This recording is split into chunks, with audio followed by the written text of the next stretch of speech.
Hey, Dios te bendiga ricamente, te habla el hermano Gary Lee en este precioso día de hoy, viernes. Saludo de manera muy efusiva y calurosa a todo el pueblo del Señor, Centroamérica, Sudamérica, México, cualquier lugar del mundo. Quiero compartir una reflexión en este lindo día de hoy y quiero que lo compartas con otros amigos.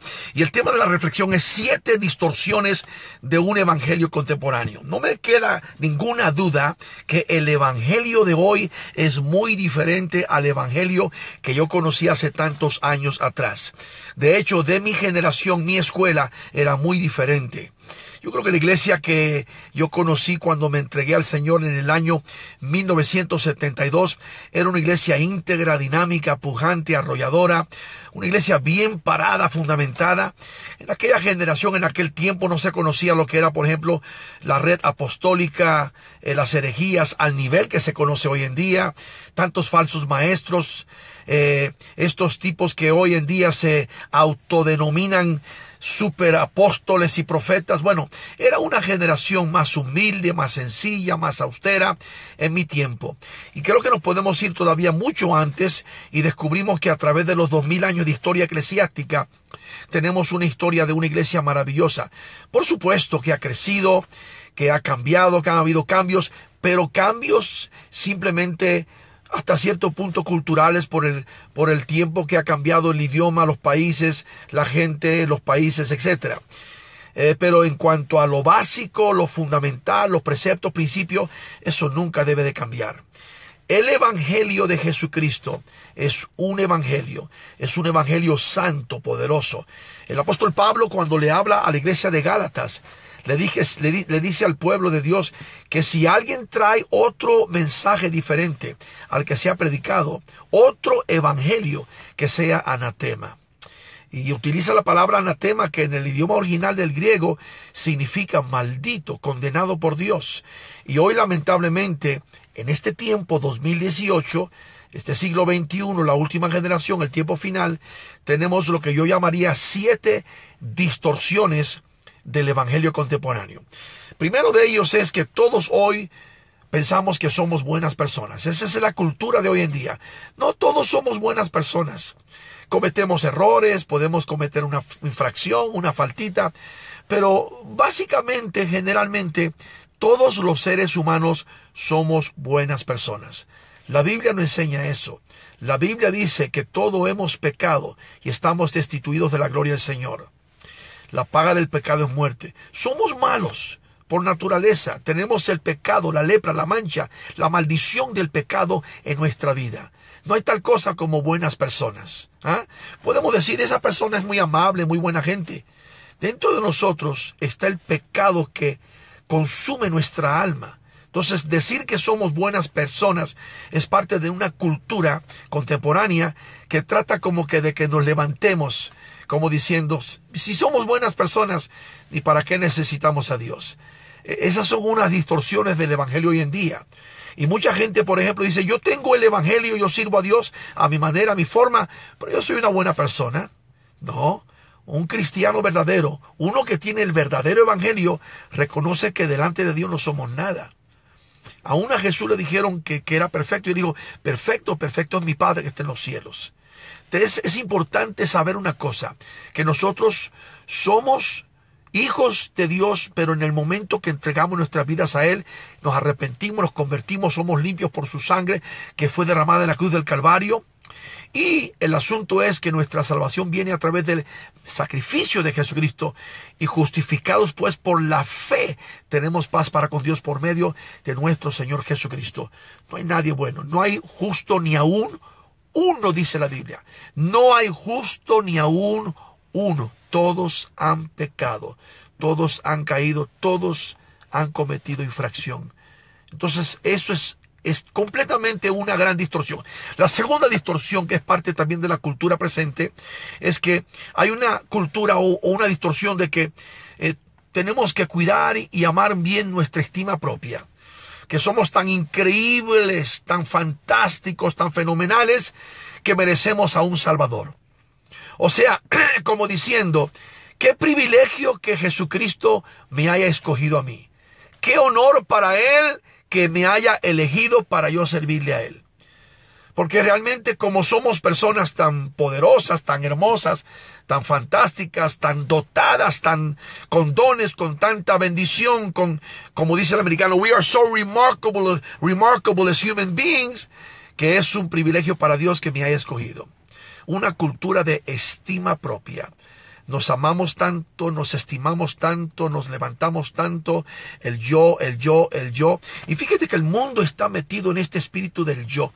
La compañía Apple, que es la compañía de celulares, parece que más fuerte del mundo, que dicen los economistas que podría llegar a ser la primera compañía trillonaria de $1 trillón en la historia del mundo. Esta compañía, todo está basado en el yo. El que fundó la compañía fue Steve Jobs, que ni siquiera creía en Dios y murió bajo un rito hindú que lo quemaron en su cuerpo. Pero él decía todo era I. iPhone, iPad, iNotes, esto, iMac, todo es I. ¿Por qué? Porque es el yo, el yo, el yo, el yo-yo. Y este mismo espíritu está metido en la iglesia hoy en día. Estos llamados apóstoles que no se sabe quién los llamó, porque ellos mismos se llaman. Y entre ellos mismos se rascan la espalda y ellos mismos se ponen esos grandes títulos. El apóstol, el profeta, el cardenal. Y qué tremendo cómo aman sus tremendos títulos. Es el I. Todo está basado en la estima propia, en amarte, en levantarte, en la vanidad. Y luego te estimas tanto. Cuando Jesús enseñó totalmente lo contrario. Jesús dijo, el que quiere venir en pos de mí, niéguese a sí mismo. Reconozca que nosotros no somos nada sin Dios. Que estamos caídos, estamos perdidos, que éramos unos miserables. Es la verdad. Éramos basura, cáscaras de huevo, migajas, cabazo de la caña de azúcar. Éramos basura completamente. Pero cuando venimos al Señor, Jesús nos restauró, nos levantó. Yo sé que mucha gente va en desacuerdo con esto, porque mucha gente ya tiene metida en la cabeza la filosofía de la estima propia. Y hay predicadores, por ejemplo, que ya dejaron de predicar el evangelio. ¿Y qué es lo que están predicando? Estima propia. Predicadores como Rick Warren y Joel Osteen y otros tantos, que lo que hacen es alimentar tu estima propia. Lo que hacen es levantar tu estima propia. Tú vas al servicio, por ejemplo, del Lakewood Church en Houston, Texas, con el pastor Joel Osteen, y estás oyéndolo como una media hora o una hora. ¿Y qué es lo que haces? Sales de ahí, ay, qué bien soy, qué poderoso soy, yo puedo. Me siento grande, me siento fuerte, yo estoy...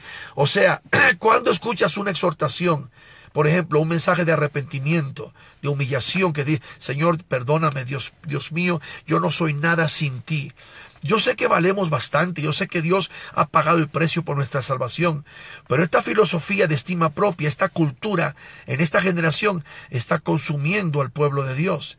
Eso es parte de la distorsión del evangelio. 7 distorsiones del evangelio hoy en día contemporáneo. Que todos somos buenas personas. Número 2, una cultura de estima propia. Número 3, individualismo expresivo. El cristianismo que tenemos, nosotros podemos expresarnos como mejor nos parece. Por eso tenemos personas, por ejemplo, que cuando los ve en la cara, hermano, tienen todos la cara llena de aretes, 20 colores en la cabeza, se ponen una ropa bien terrible, bien escandalosa. Dice uno, es que me estoy expresando, mi individualismo. Soy diferente, soy distinto. Hoy tienen las iglesias de la marihuana, iglesias que son distintas en forma de sus servicios. El individualismo expresivo. La iglesia del Señor tiene un patrón que seguir, es el patrón de la Biblia. Servir a Dios, seguir a Dios conforme la Escritura. El mejor modelo, la mejor paradigma es la iglesia original, la iglesia primitiva. Este es el mejor paradigma. Mucha gente está buscando nuevos paradigmas. ¿Y qué es un paradigma? Un modelo, un ejemplo, un patrón, un conjunto de, por ejemplo, nuevas formas de ser. No, hermano, mucha gente está buscando expresarlo de esa manera. ¿Por qué? Porque es el individualismo expresivo en esta generación contemporánea. Señor, reprenda al diablo. Yo prefiero ser imitador, como decía el apóstol Pablo, 1 Corintios 11:1. Sean imitadores de mí, así como yo lo soy de Cristo. Imitemos a Cristo. No tengamos eso del individualismo expresivo. Yo prefiero imitar a Cristo, seguir el ejemplo de Cristo, seguir el ejemplo de la iglesia primitiva, de los padres de la iglesia evangélica, de todos esos cristianos que a través del tiempo han sido cristianos, pero bien fundamentados, cimentados en la fe, en la palabra. Y hermano, hay que cuidarnos de estas 7 distorsiones del evangelio. Número 4, hay una cuarta distorsión del evangelio, y es bien terrible, bien dañina, perniciosa, destructiva, y es que Jesús es una opción. Y esto está circulando fuertemente en muchas iglesias de carácter evangélica. Jesús no es el camino, es un camino. Es un camino. Hace un momento estaba escuchando en una radio cristiana y estaban promoviendo el programa de radio de satélite que tiene Joel Osteen de la iglesia Lakewood Church. Y fíjate que él tiene en el canal testimonio de Oprah Winfrey. Oprah Winfrey, la morena que sale en Estados Unidos, que tiene programas de nueva era, que ella misma ha dicho que Jesús es un camino. Bonito camino, lindo camino, pero es un camino. Buda es otro camino, Mahoma es otro camino, pero esta es la misma ideología, filosofía, doctrina diabólica del Papa Francisco. ¿No fue lo que dijo hace 2 años en un video? Que todos son hijos de Dios, que todos los caminos te llevan a Dios, que al final del día el Dios que está en el cielo tiene muchos nombres. Le puedes llamar Jehová, le puedes llamar Alá, le puedes llamar Buda, Confucio, como tú quieras. Jesús dijo lo contrario. Jesús dijo en San Juan 14:6, yo soy el camino, la verdad y la vida, y nadie viene al Padre si no es por mí. Y es triste decirlo, pero hoy tenemos una generación eclesiástica que literalmente tiene un evangelio distorsionado. El evangelio de que somos buenas personas, o la estima propia, o el individualismo expresivo. Y número 4, que Jesús es una opción. Señoras y señores, damas y caballeros, hermanos y hermanas a través del mundo entero, Jesús no es una opción. Jesús es la única opción. Es el único camino. Fuera de él no hay quien salve. La Escritura dice, no hay otro nombre dado a los hombres en quien podamos ser salvos si no es en el nombre de Jesucristo. Hay un solo Dios y un solo mediador entre Dios y los hombres. Su nombre es Jesús, Yeshua en hebreo, Salvador, nuestro Señor amado, Rey de mi vida. Jesucristo no es Buda, no es Mahoma, no es Confucio, no es el tainismo, no es el shantainismo, no es ninguna religión, no son los Sikhs, es solamente Jesucristo. Y todo grupo religioso, todo que supuestamente habla de que tiene el evangelio, pero no pone al frente a Jesucristo y no tiene a Cristo como el centro de su vida, está totalmente fuera de la Biblia. Jesucristo es el único que salva. La quinta distorsión del evangelio hoy en día es todo es prosperidad, prosperidad, prosperidad, prosperidad.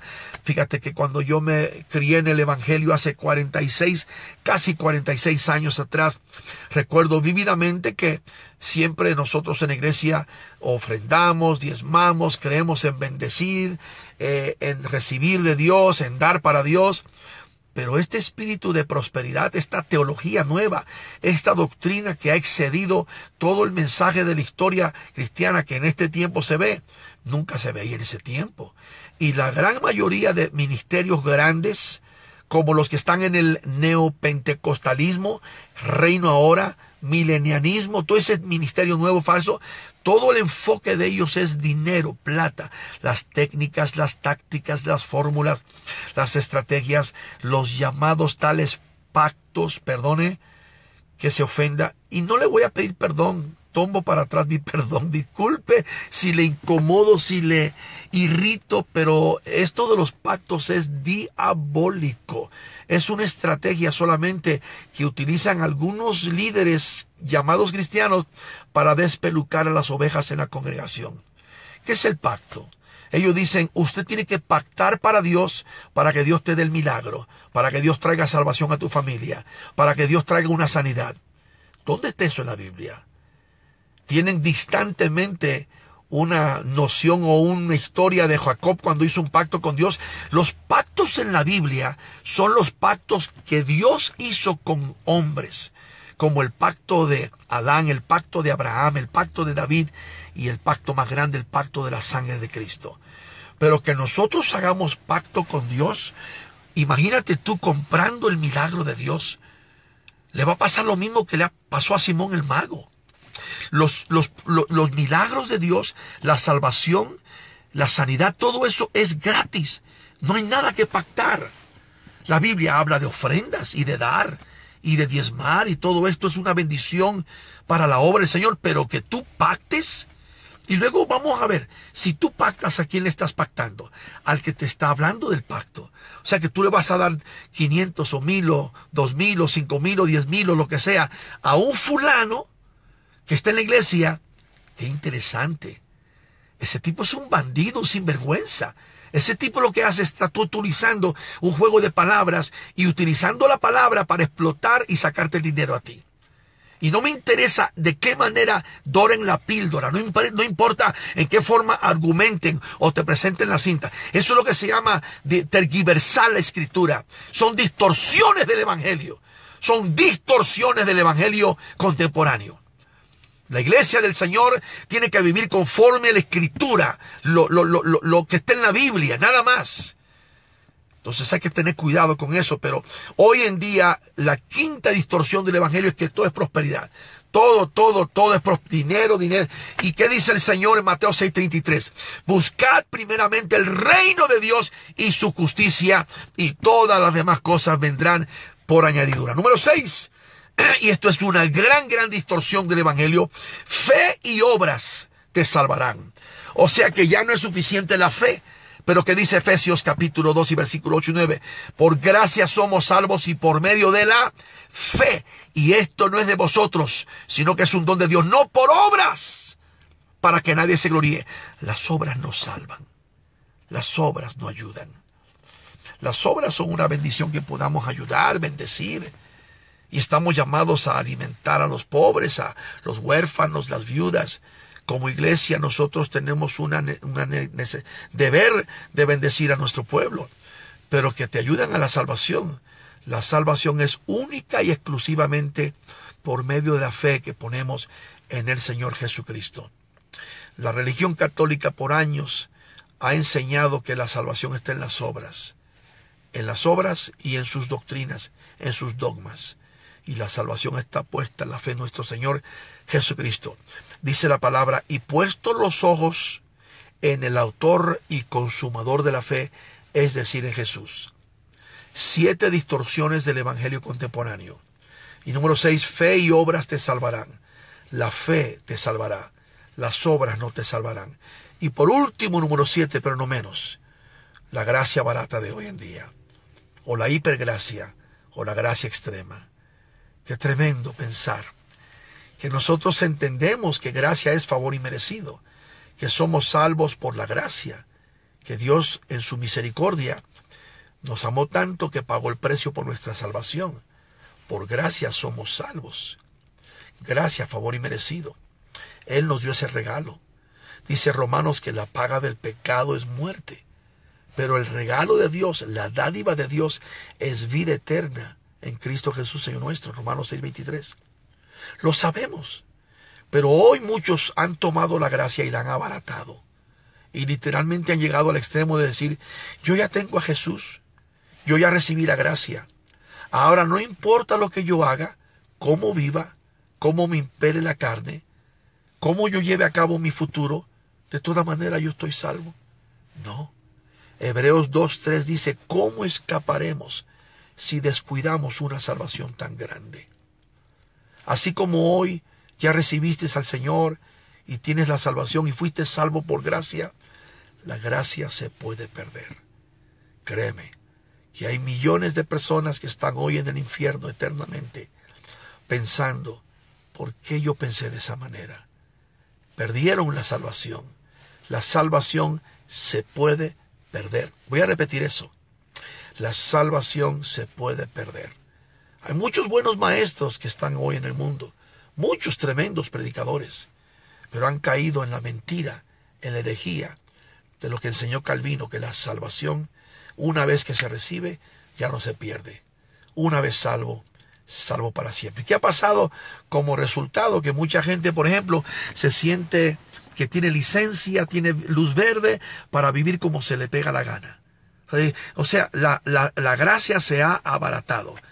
En inglés le llamamos cheap grace, gracia barata. 7 distorsiones del evangelio contemporáneo. Que todos somos buenas personas, una cultura de estima propia, individualismo expresivo. Jesús es una opción de tantas, es la única opción. Todo es prosperidad, la fe combinado con las obras te salvará y la gracia barata. Cuídate, por favor. Vuelve a la palabra. Una de las áreas que la iglesia ha fallado grandemente es en leer la palabra. Escudriña la Biblia. No dejes que nadie te engañe. Jesús dijo, y con esto termino, en Mateo 24, si es posible, el diablo engañaría aún a los escogidos de Dios. Es importante que sepas tú dónde estás parado, en quién has creído, porque vivimos en un tiempo de tanta mentira, tanto engaño. De 1 Timoteo 4:1, y el apóstol Pablo escribió, y en los postreros días algunos apostatarán de la fe, escuchando espíritus engañadores y doctrinas de demonios. Cuídate, mi amigo. Que Dios te bendiga, Dios te guarde. En este día, comparte este posteo. 7 distorsiones del evangelio contemporáneo. Shalom.